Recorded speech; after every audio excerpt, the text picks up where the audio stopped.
Alright, what is up, you guys? I am here continuing the SummerSlam review series. Oh boy. 2010. This is the one I didn't really want to get to. So, as you can see, this cover is just infamous. A lot of people say it's the worst of all time. I'm not going to say it's the worst, but it's up there. But, if you were to ask me what my all-time least favorite SummerSlam is, this is it. And one of my least favorite pay-per-views, period. So yeah, this was of course in the Staples Center, once again, for the second year in a row. And, this was really built around the Nexus storyline, which I was a huge fan of the Nexus. In June when they first showed up, just terrorizing Raw. I love that. That was great. And, I really liked the momentum they had. And then here we are, just to fucking kill it. But I digress. We'll get to that. So, first we had the Intercontinental Championship, Dolph Ziggler versus Kofi Kingston. Really not that great of a match, which is disappointing because, honestly, out of these two, you would expect something at least in the 3-star status. But yeah, this was, really nothing much to it. And really just kind of sad because these are two performers that you really expect a lot out of. We had Alicia Fox versus Molina in an awful Divas Championship match. We had the 3-on-1 handicap match. Big Show versus the Straight Edge Society. I was also a fan of the Straight Edge Society as well, until they killed that one too. But yeah. This match really didn't have much to it. Really, it just doesn't... This pay-per-view doesn't feel like SummerSlam. Maybe the main event, but... you look at this card, and it's just not SummerSlam at all. This feels like a Battleground, or like a Payback, or Capital Punishment. And, then we had Kane versus Rey Mysterio for the World Heavyweight Championship. Obviously Kane had cashed in his Money in the Bank at the Money in the Bank pay-per-view in 2010 on Rey Mysterio. So, this is kind of that rematch. It's okay at best. This match really doesn't have much substance. Their rivalry from, 2000, I think it was 2008, was actually really good. I enjoyed that a lot. And then just to have this is kind of only 2 years later, really nothing special. And speaking of nothing special, Sheamus versus Randy Orton for the WWE Championship. How many times have we seen this on pay-per-view?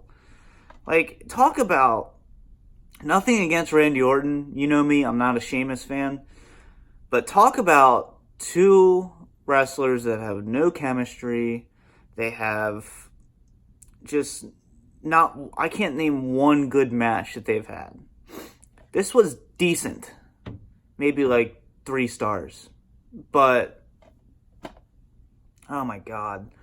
Just, nobody wanted to see that. Nobody actually wants to see Sheamus versus Randy Orton at SummerSlam. The biggest party of the summer. Well, this was after the party. This is the biggest event of the summer, I guess we're dubbing it. So, yeah, even the logo is ugly. Look at that. I hate the star logo, but at least the one from 2009 wasn't that ugly. Oh, God, I hate this pay-per-view. So then we have your main event. Team WWE, which consisted of John Cena, Bret Hart, Chris Jericho, Edge, John Morrison, R-Truth, and Daniel Bryan, versus Wade Barrett, David Otunga, Heath Slater, Skip Sheffield, Michael Tarver, Justin Gabriel, and Darren Young. So this was 7-on-7 elimination. And, I love elimination style matches. My favorite match type is Survivor Series elimination matches. So this was right down my alley. And of course, this match went, I believe, over 30 minutes, which is good.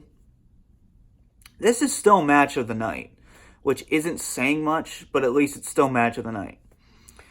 And, you know, a lot of the Nexus guys really didn't get much offense. They just were eliminated worthlessly. Here's what should have happened, okay?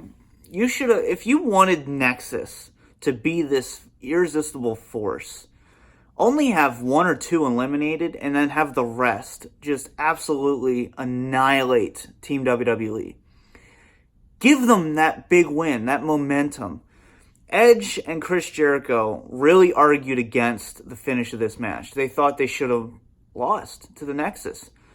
And John Cena has even publicly said that he fucked up in this match and that he should have really pushed for the Nexus to win and give them that next step. Because after this, they were just a joke.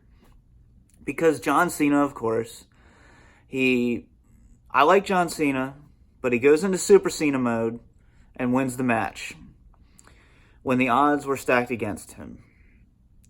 And, you know, this just pissed me off. This pay-per-view actually made me stop watching wrestling for almost a year. It wasn't until the pipe bomb that got me interested in wrestling again. And, yeah, this pay-per-view is just...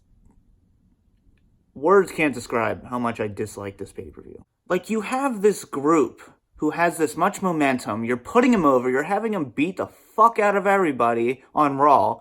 And then you just have them lose. And then act like it's nothing at the next few pay-per-views. Like, you should have ran with this. This could have lasted up until WrestleMania 27. Instead, they turned him into the Core. What the fuck is the Core? Like, that was awful. But, you know, they did a really good job with building up Daniel Bryan's return because, you know, you had Chris Jericho and Edge trying to convince The Miz to appear in this match and, you know, fight for WWE. And then it took him too long to make his decision, which was cool. You know, it's The Miz. He's a cocky asshole. That's why we all love The Miz. So then, you know, they're like, oh, you waited too long, so we had to make a phone call. And then Daniel Bryan comes out. So, you know, that was awesome. Really cool. And then what the fuck happened? It's not Crown Jewel status. It's not like December to Dismember. You know, it's not mid-90s King of the Rings. Except 96. But 94, 95, you know. Oh, God. Yeah, when it comes to a letter grade, I don't really see... You know, I can't give it an F because we did have a good main event except for the finish. And, you know, Sheamus and Randy Orton was all right. So I'm going to give it a D-. A D-. So let me know your thoughts down below, what you would give this pay-per-view. And for now, I hope you guys enjoyed. This has been the DVD Freak. Peace out.